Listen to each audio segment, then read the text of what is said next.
Welcome to Royal Telly, your go-to place for all things Sussex. I'm your host, Chloe.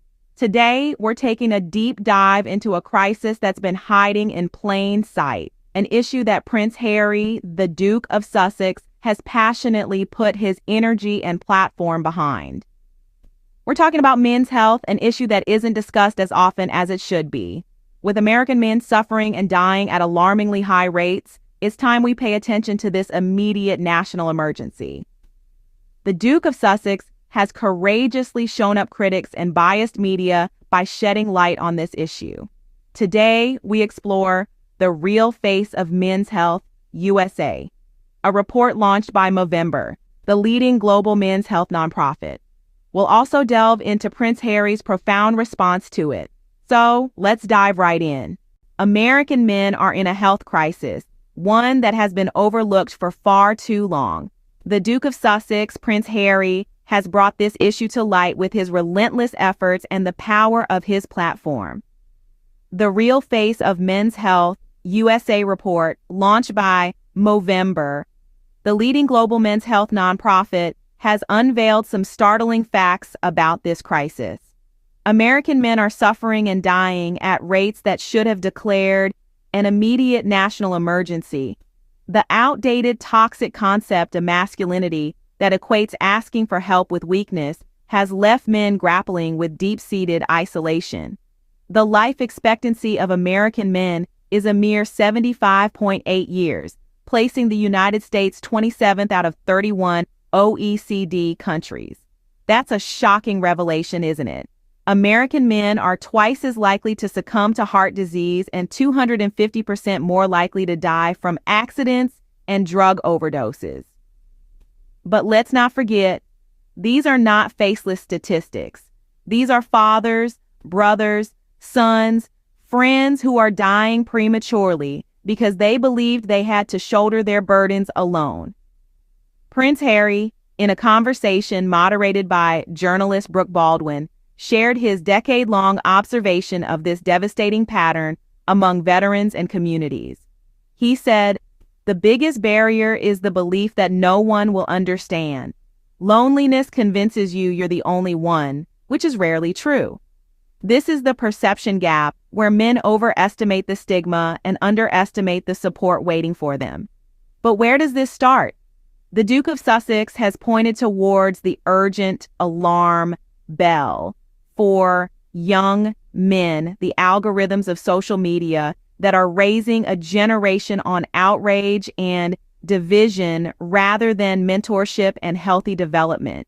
These are not just statistics. These are lives that are being lost. Let's hear the alarm bell and respond to this crisis swiftly and effectively. We owe it to our fathers, our brothers, our sons, and our friends. One of the biggest barriers in addressing this crisis is the perception gap, a term that hovers over the critical issue we're discussing today. A gap created by outdated societal norms and expectations, which Prince Harry, during his conversation with journalist Brooke Baldwin, has highlighted with great clarity.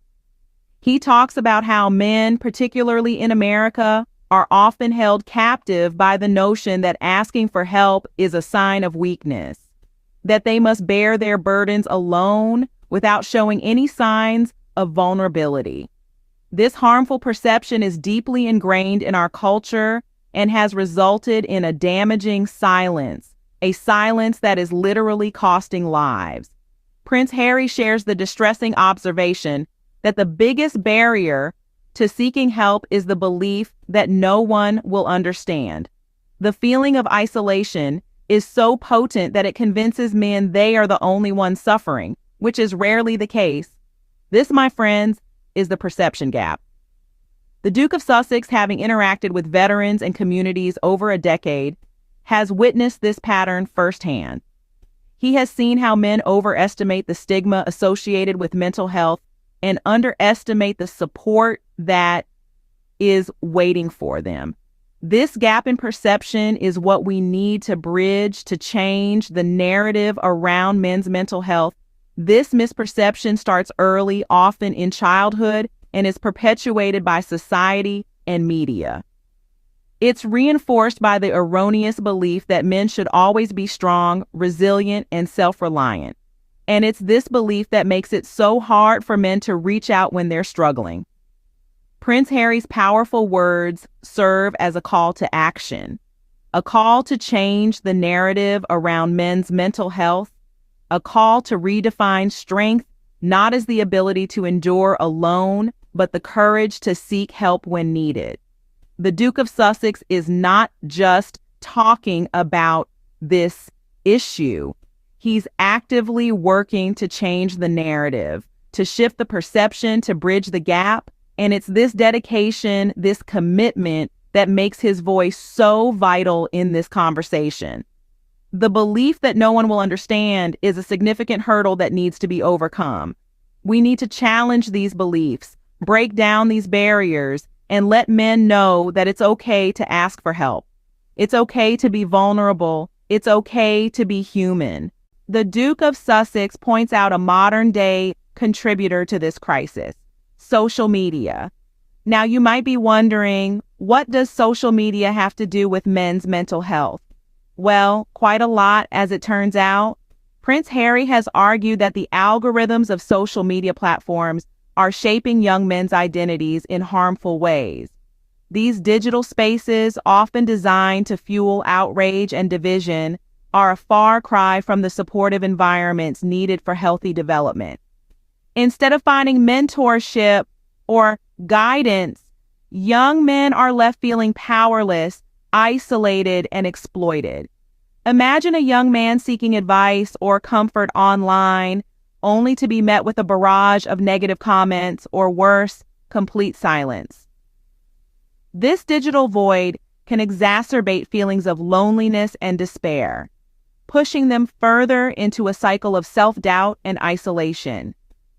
But it's not just about the individual experience. These algorithms are also shaping our collective discourse, skewing towards the most extreme voices and drowning out the moderate, empathetic conversations that we so desperately need. Prince Harry isn't just identifying the problem, he's demanding action. He's calling for a radical shift in the incentive structures of these platforms. Instead of rewarding outrage and exploitation, he advocates for a system that promotes connection, empathy, and understanding. And this isn't a side issue, it's fundamental. It's about corporate accountability. It's about recognizing the immense power these platforms wield and demanding they use it responsibly. It's about challenging the self-serving tech culture that has become so prevalent and pushing for a digital landscape that supports rather than undermines our mental health. This call for corporate accountability is a crucial step towards changing the narrative. It's a call to action for all of us, users, creators, and corporations alike, to rethink our relationship with social media and ensure it serves as a force for good rather than a source of harm.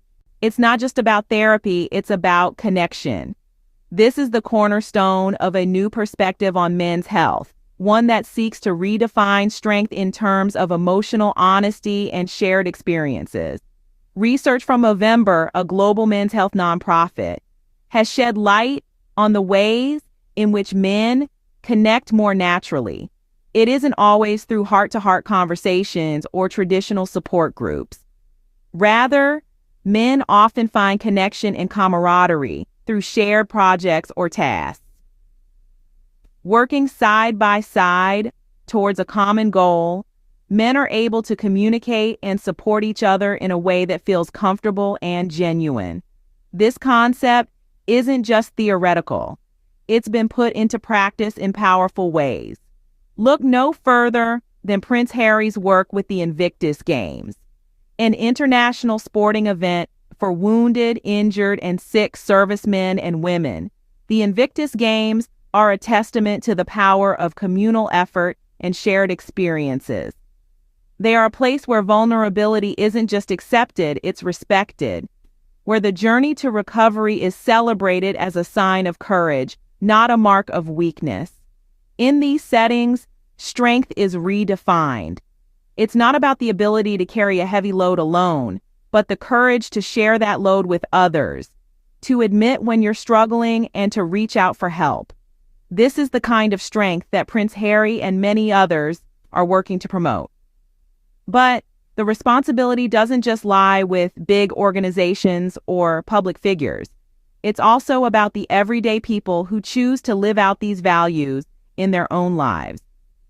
The role models young men need are not just celebrities, but the people around them who choose honesty over silence.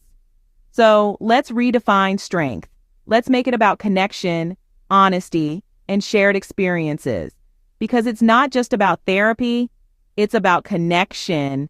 And it's through connection that we can start to tackle the crisis in men's health.